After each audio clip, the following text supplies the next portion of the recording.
Hey, welcome back to Cards and Comics, and today I've got my first mail day in a while. I haven't done an actual mail day since November, so it's going to be a little bit long video for folks on TikTok. I'll break it up into individuals. So, what are we going to see today? Well, it's going to be a lot of Josh Allen. I do have a major card coming. It's been on my watch, on my list for a very long time, and so hopefully when you get it you'll see it. So here's the first card, and I always comment on packaging because some people make it very difficult to get into the cards once they package them up. So looks like this guy gave me a free card, which I appreciate. And here is the card itself that I was looking for, and it is a, see here, it is a 1997 Topps Gallery Heroes Derek Jeter. See it kind of, and yeah, it's probably one of my favorite insert sets from the 90s, and I've been collecting some Jeter cards. I do think Jeter is a little cheap right now, so 2 freebie cards, there you go, appreciate it. Nice sellers when they do that, and the top loaders are, again, much appreciated as well. Next up, so like I said, a lot of Josh Allen. One Grail card is in here, and then I have a comic book that I've been looking forever, and I finally found it.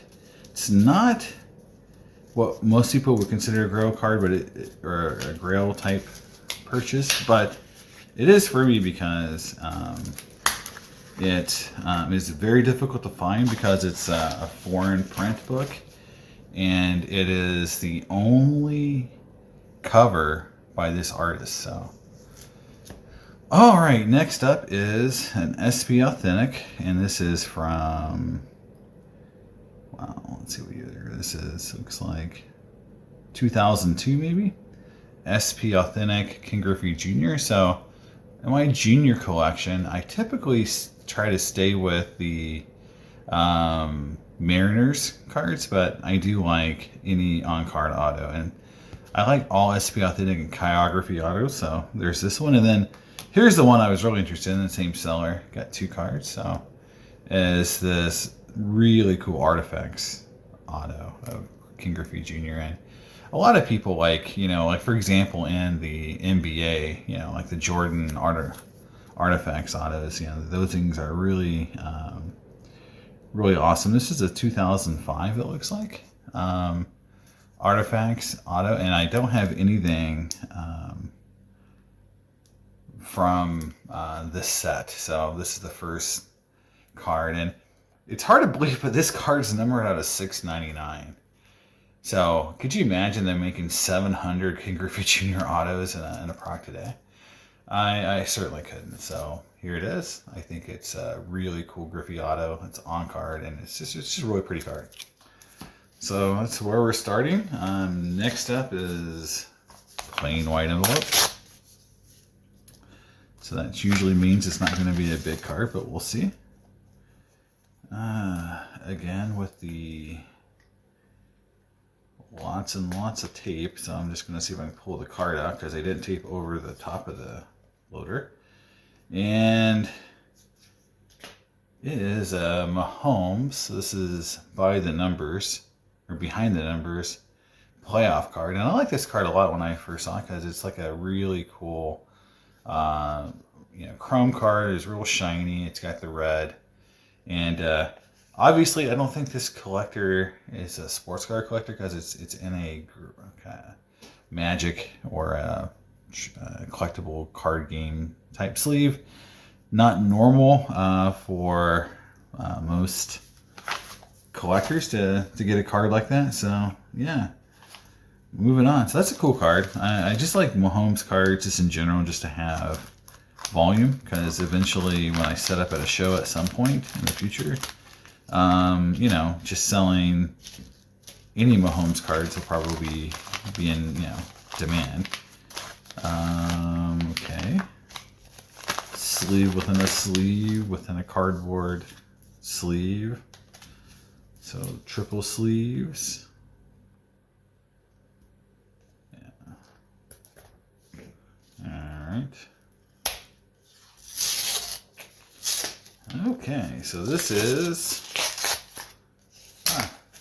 So last year I went really far into with Prism not costing $1 billion like it does this year.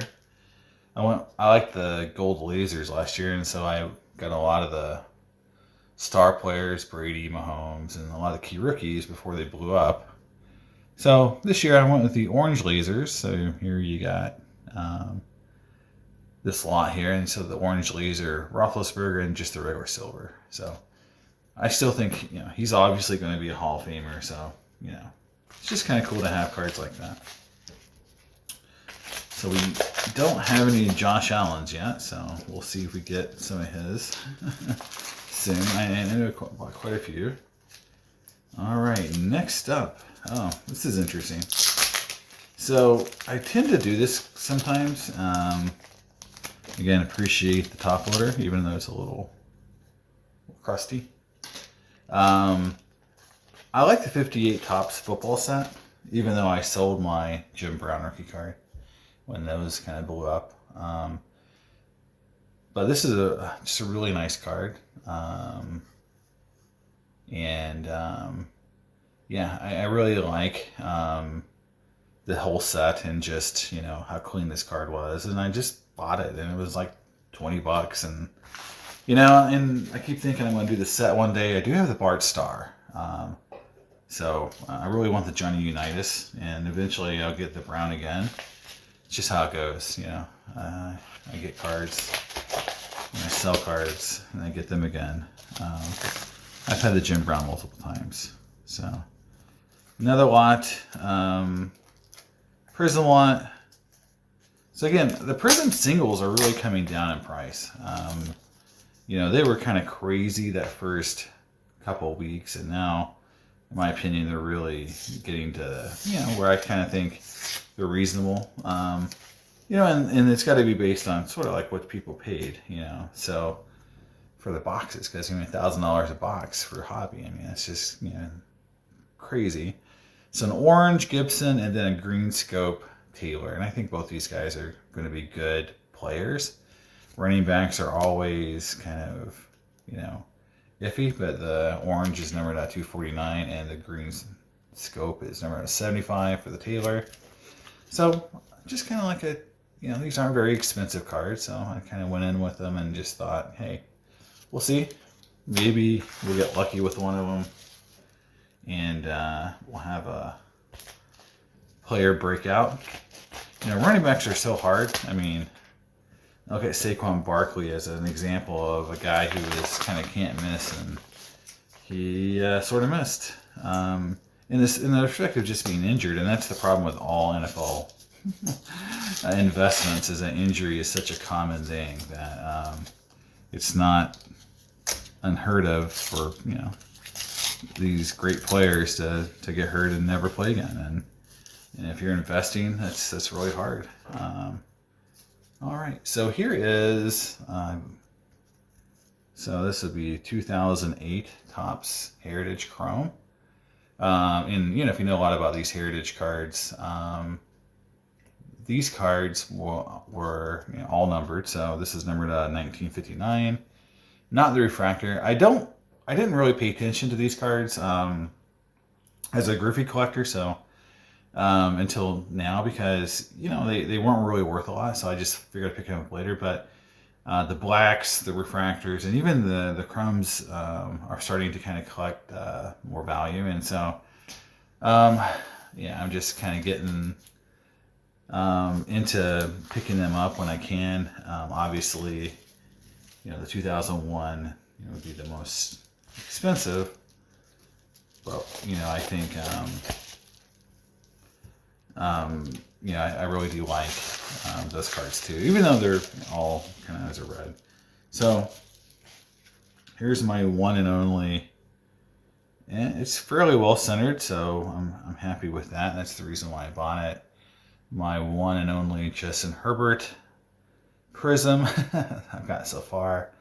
I'm going to wait a little bit to see maybe prices will go down, but if you think about it, for $1,000 a box, this rookie card isn't $200 yet. And I know it's crazy at $200. I mean, theoretically, this is a $60 or $80 card in most years.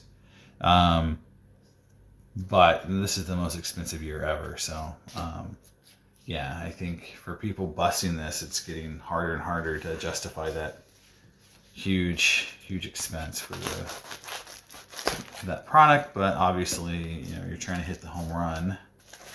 So, all right, let's see what we got here. And again,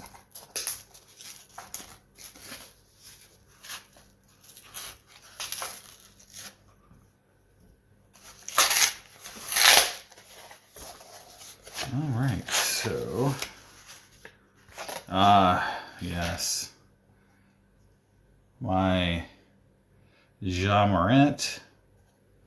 This is how I collect basketball. I wait till they're injured and not worth anything. It's not worth as much to collect. But anyway, I got this before the season really kicked off. It's a card. I don't have a player. I don't have a card of him. I've got some Zions, no Morant, so it's there. I think it's gonna bounce back. He's not gonna be gone forever. So yeah.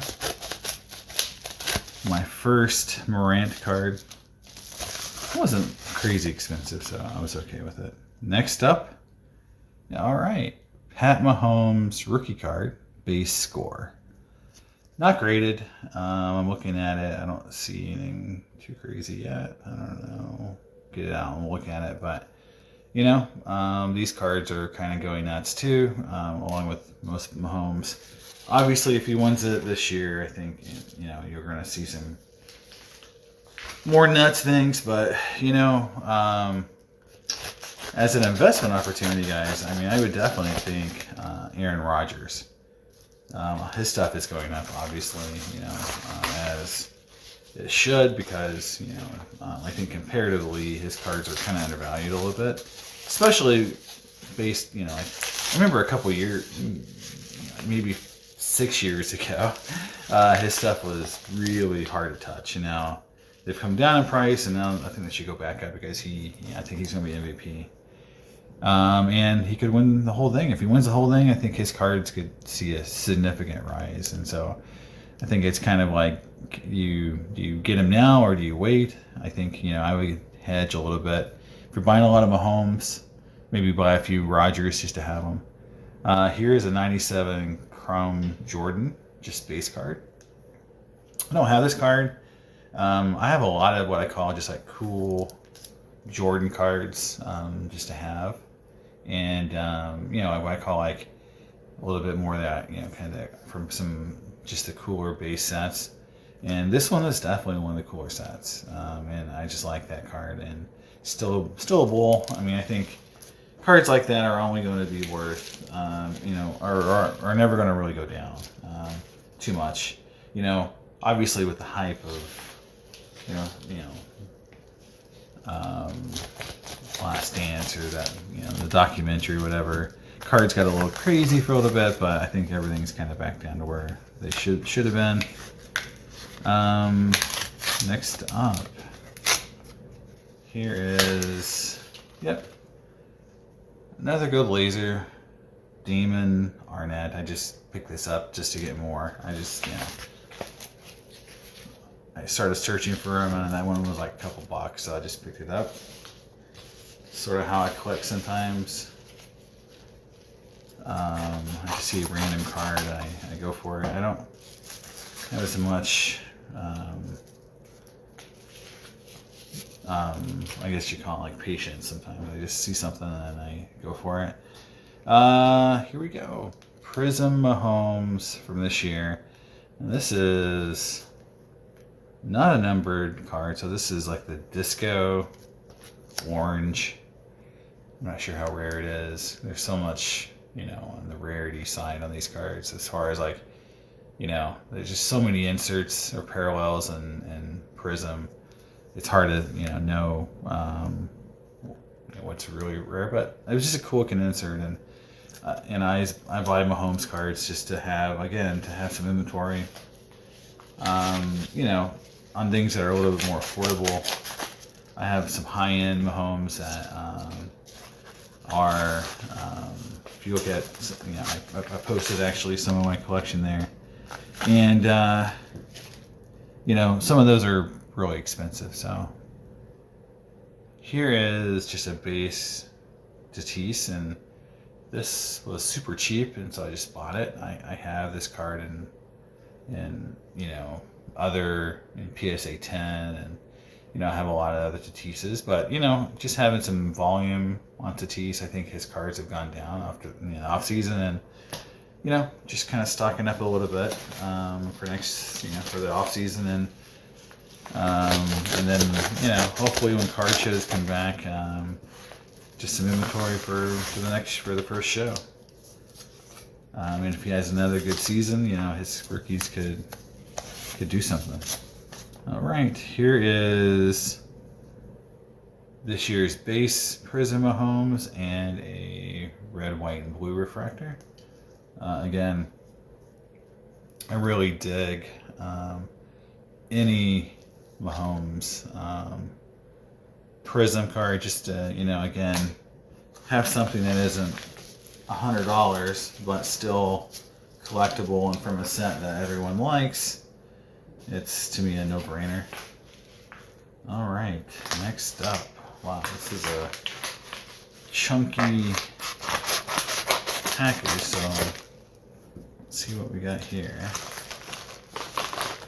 All right, ooh, this is a cello pack. So this is cool. Just, I have a growing pack collection, so I don't actually have this pack, which is 81 Topps Football, which is Joe Montana's rookie year. So here it is, 81 Topps cello pack, mint 9. And again, I don't have any, I don't have that year. So cool. I forgot about that. So yeah, that's cool. I mean, I don't open them. I don't open, you know, I will never probably open that. I just, yeah.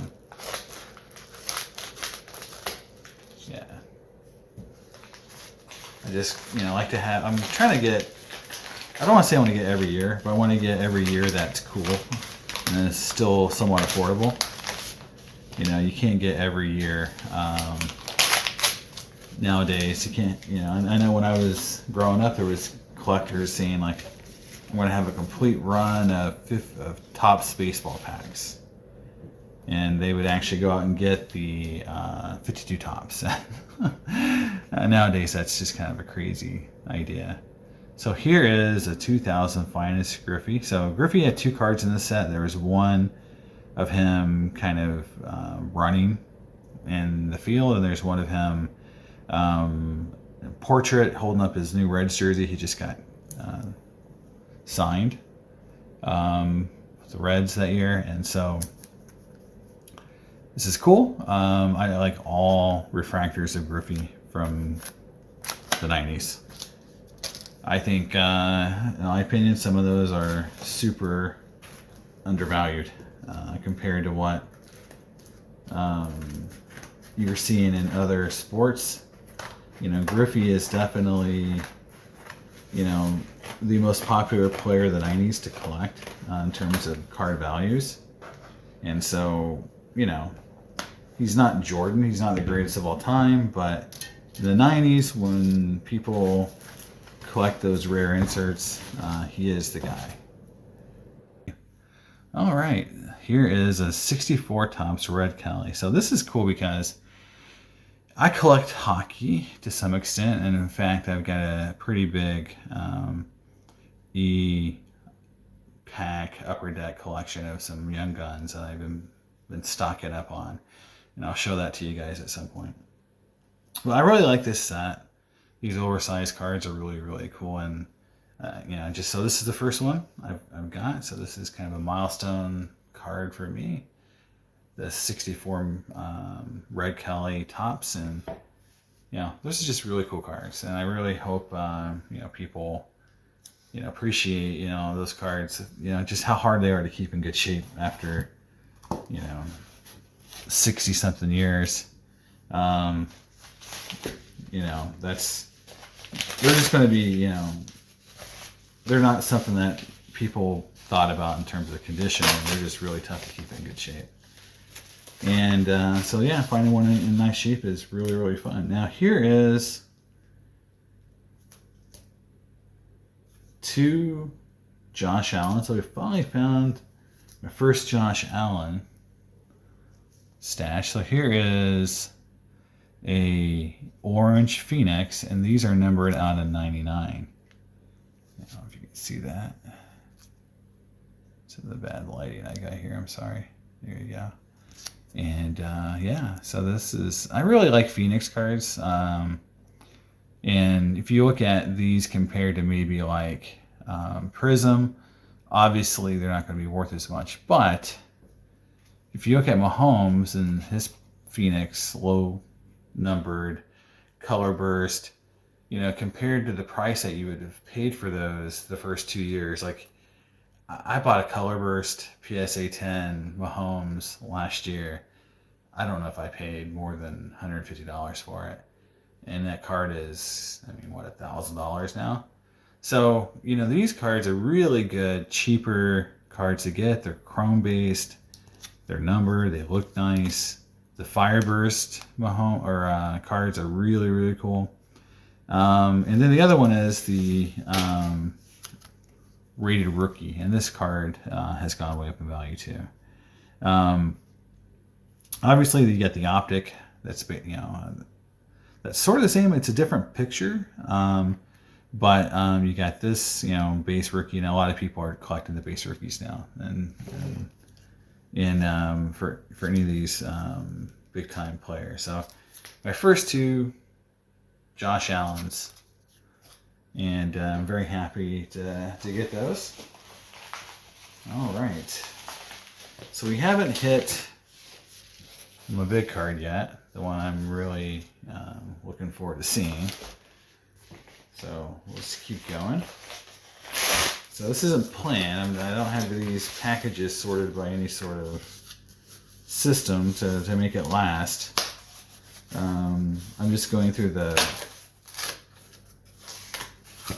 envelopes first, and then I'm going to hit the boxes next. All right, so next up is a chirography autograph of Sammy Sosa, where he's inscribed at 1998 MVP, numbered out of 50. And I don't care, even if, I know, he's a cheater to some extent. Well, I guess he is a cheater, to some extent. But, just how important he is just to 98. This card came out in, let's see, looks like 2000. So, but yeah, this card, or 2002, sorry, it looks like. So, obviously, not in 98, but I just like the inscription. And his auto is not that easy to find. So, it's not like you can get, a lot of Sosa autos out there. He's a little bit of a recluse now, so I don't think you're going to see him. Maybe not. He might come back around if he needs money. But, I think he was pretty embarrassed how his career ended up. So, I think he was almost like a surefire Hall of Famer that's not even considered, or he was going that direction and like he's not even considered by anyone. Unlike Bonds and Clemens, the guys, Sosa's not even a discussion point anymore. He sort of reminds me a little bit of Palmeiro. Rafael Palmeiro had some of the best stats ever. And, nobody even talks about Palmeiro as being a possible Hall of Famer.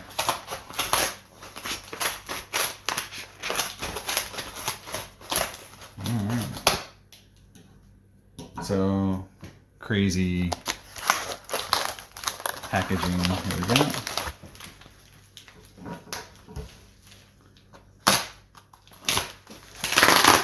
wants to tape. So we'll see what this is. I don't want to damage the holder, which I've done before, trying to get the cards out of these kind of cocoons. Being a little too aggressive. You know, damaging a holder just kind of sucks because PSA's turnaround times are so awful that, you know, if you get a really hot card and then you just put a giant scratch on that holder, you're just going to get a, you know, return if you try to sell that card. So, you know, it's not even worth, you know, even trying to sell at some point. Unless you just, you know, I mean, you know, if you disclose it and they're all cool with it. But what I found is collectors, you know, they're very anal about those kind of things, and usually they're not okay. Even if you tell them about it, show them the photo, you know, I'd still say it's pretty iffy if you're going to actually get that card sold. So 234 Gaudies, and so I've got, you know, a little run of 34 Gaudies, and so here's a Bill Hallahan and a Willie Camp.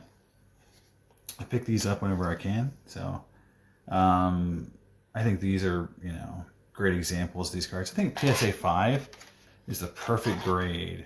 4s and 5s are the perfect grades for 34s. You know, they're just, you know, good enough that you get a good, you know, they're not beat up, but they're not so good that you're going to pay a giant premium and you can, you know, and can't afford to have just, you know, one card.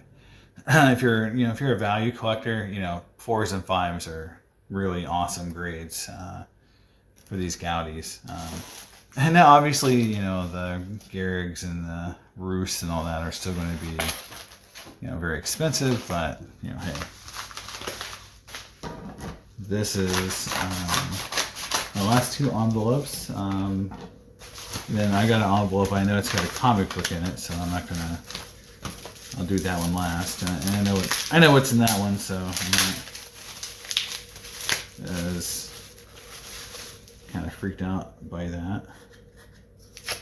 I know what to expect. And so here's another 30s card. So pre-war. This is a 34 batter up Pepper Martin. This is the red tint. And so PSA has been pretty lax in how they label their cards. And so this is an older grade. You can tell older grades. The easiest way to tell an older grade card is, first thing is look for the number. If it's on the second level or the third level below the grade, it is an older graded card. Obviously, you can look on the back for the hologram, which this is missing. So I don't know what generation this is. Generation 1, 2, 3, whatever you want to say. But this is, you know, a pretty old holder. And what I'm bringing up is just the fact that nowadays you would see a tint. Blue tint, red tint, green tint listed. And so this variation isn't listed. They're not really a huge premium. You know, in my experience, especially in these lower grades. If you get a higher grade card, and let's say it's the only green tint 7, you'll probably get more money for it than you know, another color that maybe has the, you know, higher population. But, you know, I don't think a lot of collectors, unless they're trying to do the whole set in every tint, care too much about the tint of the cards. Especially if you're just going to get one of each card.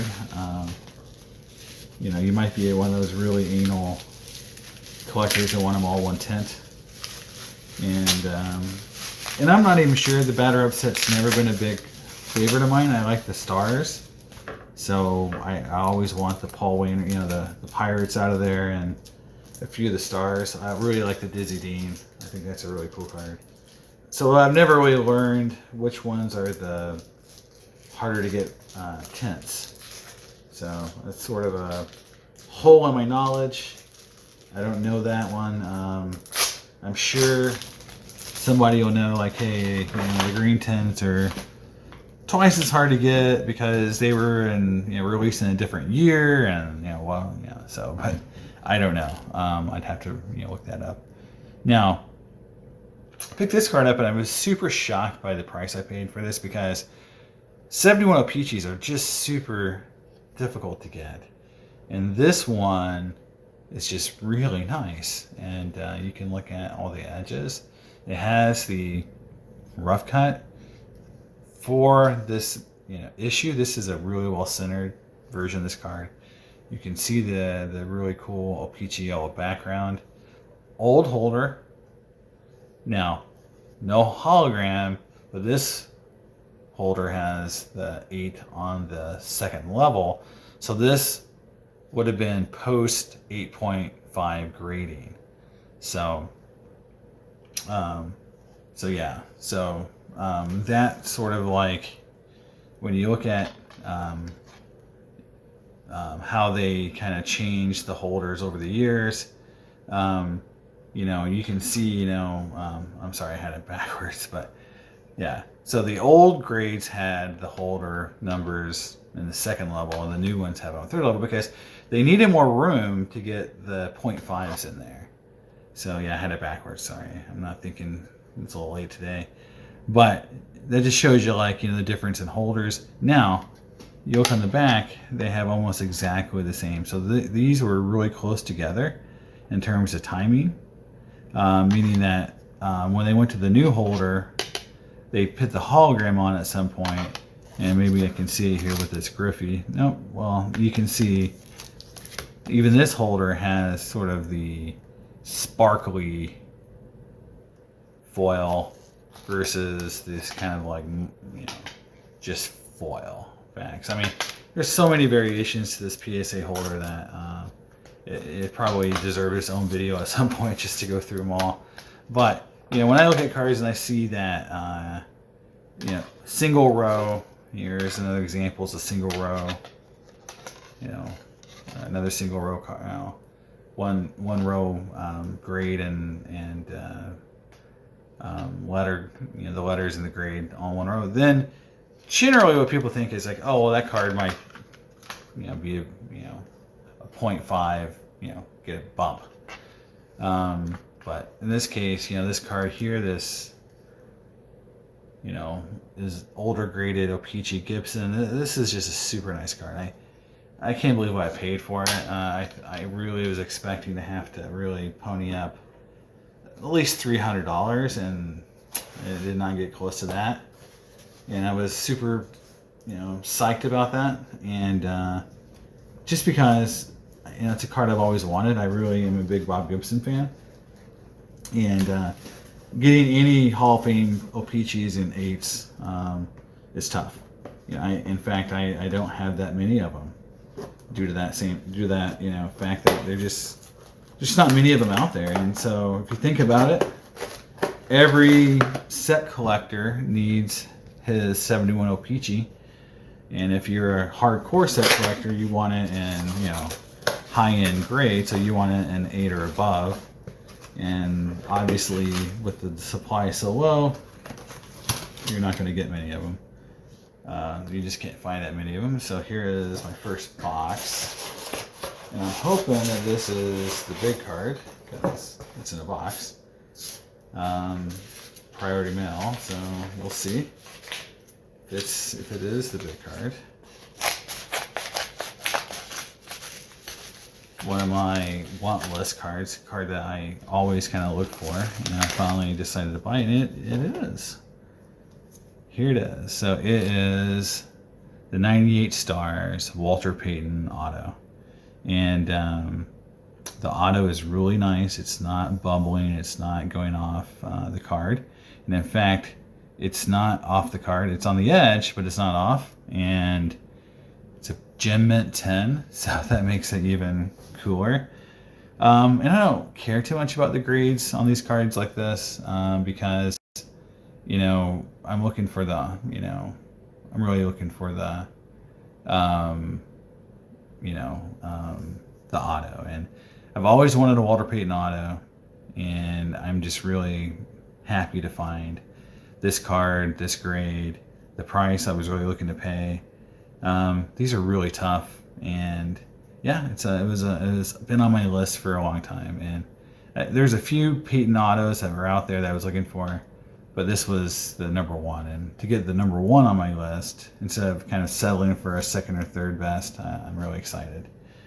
All right, so last two. This is something that's really rare, but it's not hugely valuable. But I think it should be, and I think because of who the cover artist is and just kind of how popular this cover artist is in other mediums. So this is a copy of X-Men Classic #1. It's the trade paperback. It's in good shape. It's in awesome shape. Now, what's special about this? Well, one thing, it's from Turkey. And second thing is, it's from 2010. So it's 10 years old. But the cover artist, I don't know if you can see it right there, is Milike Akar. And Milike Akar is probably one of the most well-known and popular sketch artists in the whole sketch hobby. And her sketch autos can go from $300 to $1,000 depending on subject. The really big ones, say the 5x7s, I mean, they go for a lot of money. And this is her only cover that she's ever drawn for, let's say, a regular comic book that I know of and have found. And obviously I want to get it autographed if I can, once conventions start. But it is, it is just an awesome cover. I don't know why she doesn't do more covers for Marvel. I know she's not in this country, so maybe that's it. But man, she is great. She's an awesome artist, and to have her only comic book cover, even though it's in a trade paperback, is still great, and it's hard to find. So that is special to me. I'm a big Milike Akar fan, and it really makes me happy to get something that isn't horribly expensive. It wasn't, it wasn't like $2, but compared to like something that would have been like, I don't know, like a Campbell or Glenn or Hughes cover, or something really, from a normal, let's say, hot, peach momoko, like cover, like something like that, people would have been like, oh, yeah, of course, that would be expensive. But, for an artist that's so popular, and she's in every, DC and Marvel set, in terms of sketches, but then, when it comes time for real covers, she doesn't have but that one that I know of. And I've looked, I really looked to see if she's got anything else, because I just really like her art, but I just feel like, it's just something that's, oddly that's missing. All right, and the last.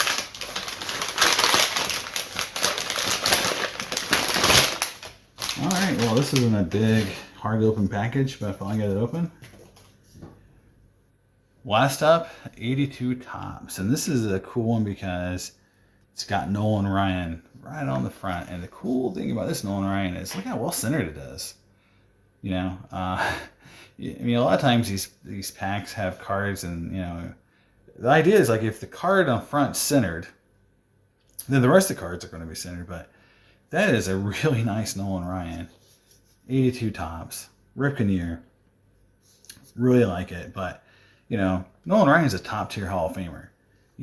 Regardless of what you think about him, I know there's some, discussion that he wasn't that great, but I think he was great, and I think a lot of collectors think he was great. And to get a 82 Tops pack with Ryan on the front is really cool. It didn't cost a ton, and it goes into my pack collection. So that's it. That's my whole. This is 3 months of mail I've been holding and going to open up first of the year, and there it is. Hopefully you guys liked it. If you catch me on TikTok, I'll break this down into smaller chunks for people. But for on YouTube, I'll try to release it as one video, and so hopefully you can enjoy it. But yeah, I'll see you next time, and be safe. Bye.